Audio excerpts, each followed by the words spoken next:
There's a road in Orlando called Division Street, of course, and it's the traditional dividing line between the predominantly white community and the predominantly white community in Orlando. And as we all know, it's parallel to I-4, it's just a couple of blocks from here, of course. And on this side of Division Street, we have this wonderful library, we have the carefully landscaped amphitheater around Lake Eola, very prosperous, well-kept community, a beautiful urban park right next door, a lot of positive growth. On the west side of Division Street, of course, there is lower income housing. You can, in the past, in particular, you can have seen drugs sold openly on the street and other problems in the area, but it wasn't always that way. You know, there was a very positive history in the African American community in Orlando, and we'll be talking about that today as well. But the very name Division Street serves as an interesting metaphor, I think, not only for the physical divisions between the African American community and the white community in Orlando, but the name also reflects deeper historical divisions between the two communities. And it's my hope and my belief that by developing an understanding of African American history and culture and an appreciation for African American history and culture in Orlando, that those racial divisions can be diminished. And you know, as we start, we talk about Black history and African American history, and February is coming up with Black History Month, and that's really kind of a misnomer, I think, because African American history and Black history is all of our history. It's American history. It's I understand the sentiment of setting aside a particular month, but I'm hoping that we can integrate that history into our collective history, because it really is it's the part of our nation's history. Everybody should be interested in people like Zora Neale Hurston, arguably the most significant cultural figure to come from Central Florida. People like Mary McLeod Bethune, the great educator just down the road in Daytona, who founded Bethune-Cookman College, of course. And everybody should be interested in people like Harry T. Moore, who lived a couple of miles from where I live right now in Mims, in the Titusville area. And his great work in civil rights, which we'll talk a little bit about today. That's everybody's history. That's a part of everybody's history, and everybody should be interested in that. And I think by developing, again, an awareness and understanding of this great history, that it can help bridge racial divides that, of course, unfortunately do still exist. As the story goes, there was a white couple named Willie and Norma Padgett. And Norma was 17 years old, and she was abused fairly regularly by her husband. And eventually, her family told Willie that, look, if you keep beating Norma, you're going to get the same treatment from us. And so he tried to keep a handle on that behavior. But they went to a dance one night in Claremont, and they got into a screaming match, a verbal fight at this dance, left the dance. Hours later, they show up, bruised, beaten, and after kind of consulting, they tell the police that they had car trouble and that these 4 young black men offered to help initially, but then ended up beating up Willie and raping Norma. Now, many people believe that that's just a story they concocted to keep Willie from getting in trouble with her family for, yet again, beating her up. But the notoriously racist sheriff in Lake County named Willis McCall, who is seen here, he decided, without any evidence, all he had to hear was this story, and he decided who the 4 young black men were who had allegedly committed this crime and went to arrest them. And he and his mob that was accompanying him, some of them police officers, some of them not, they just shot one to death before he could even be arrested. They rounded up the other 3, although 2 of them had an airtight alibi. They were at a bar here in the Orlando area, and many people had seen them at the time that this crime allegedly occurred. Didn't matter to Willis McCall or the jury later. They were arrested. So was a 16-year-old boy who was accused of being part of this as well. So They are put on trial in Lake County. They're found guilty, and the 3 suspects, in spite of evidence that should have acquitted them, of course. And after this, the 16-year-old was too scared to appeal because he was afraid that the sentence would be overturned, he'd be sentenced to death.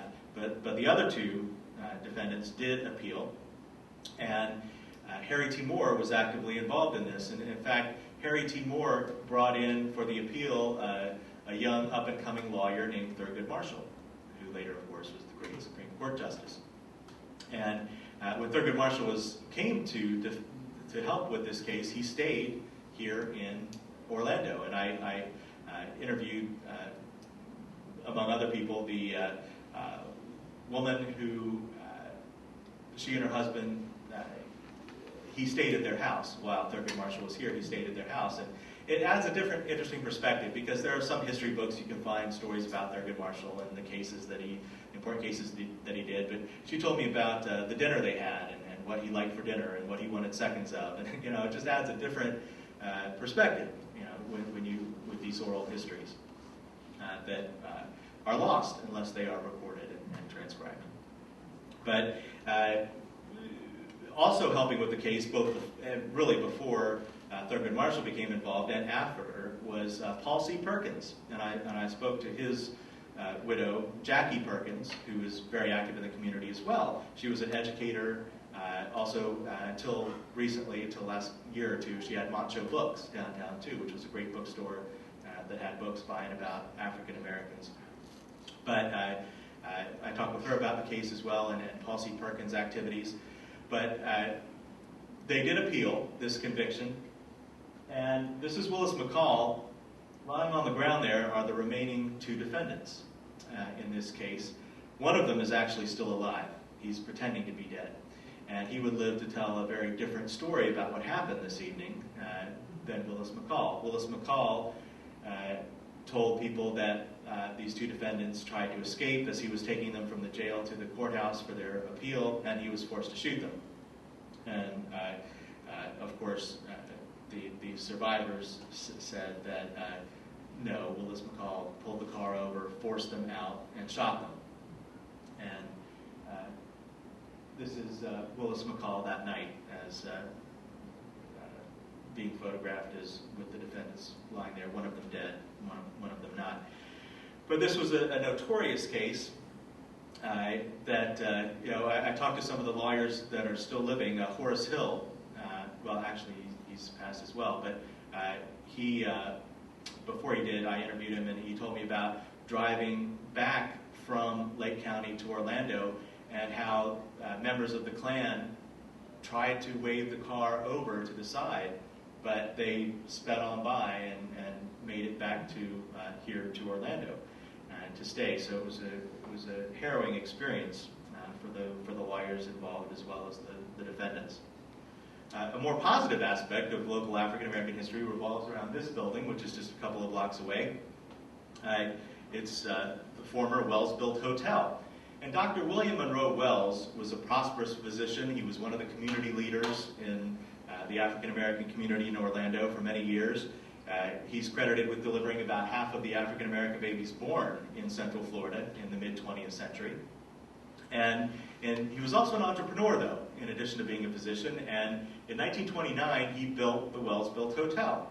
And this was a time of segregation, of course, so any African American who wanted to stay in downtown Orlando, pretty much, this was one of the only options, was to stay at the Wells-built Hotel. Next door to the Wells-built Hotel, he also built the South Street Casino. Now, when we hear casino, we think of a gambling institution, but that's not what this was. It was more of a community gathering place. There were wedding receptions held there. There was a basketball court inside, and it was a community gathering place. Also on Saturdays, they would hold dances in there. And almost every Saturday they had a dance. And on this, you can see there, the Wells-built Hotel has been transformed into a museum. And you can see the ledgers, and I also talk about them in the book too, but you can see the ledgers of people who they would perform at the South Street Casino next door and then stay at the Wells-built Hotel. And the list of people who played there is just really amazing in this little venue. Everybody from all of the great jazz and blues greats at the time, everybody from Cab Calloway to Ella Fitzgerald, Ray Charles, B.B. King, Erskine Hawkins, Lionel Hampton. The list just goes on and on and on. And it's amazing to see what these people got paid to perform in this little venue. A lot of it was before they were household names, as they are now, but they were on their way up in their career. They would play at the South Street Casino and stay at the Wells-Built Hotel. So it was quite a community center.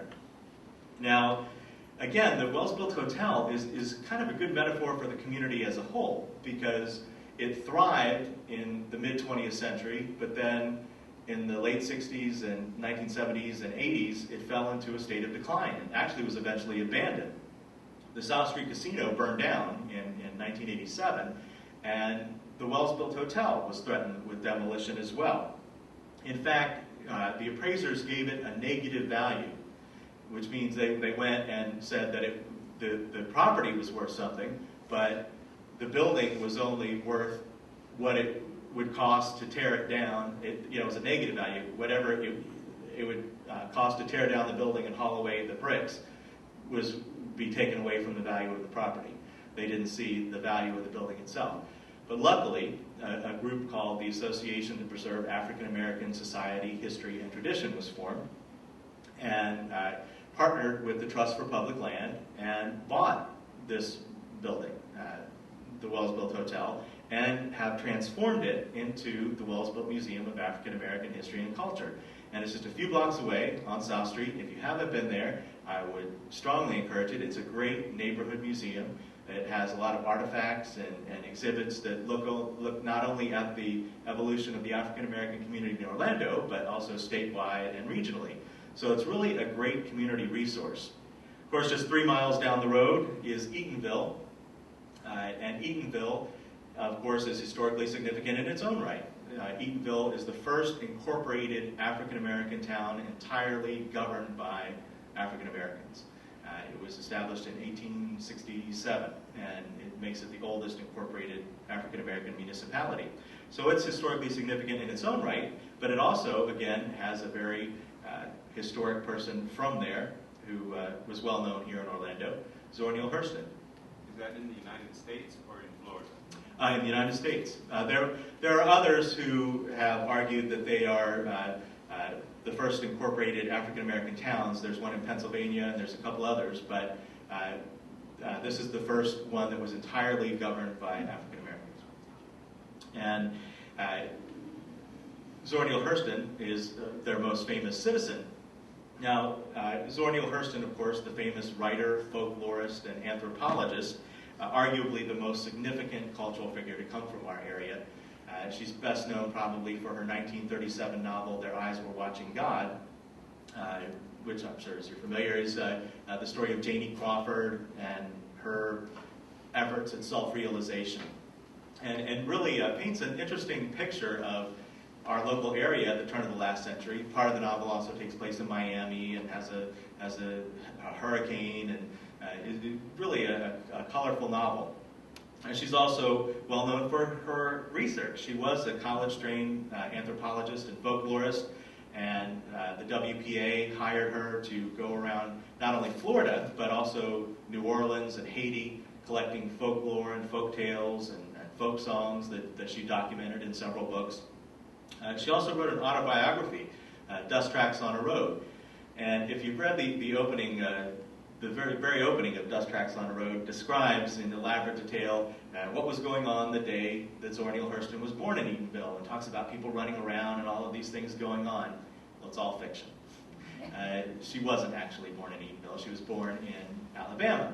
But, we can give her some creative license there. She wanted to claim Eatonville. It's not surprising that she wanted to claim Eatonville as her hometown. She did move here as a little girl. And she always had a sense of independence, a sense of pride, because she came from this town that was entirely governed by African Americans. And, she's writing in the 1930s.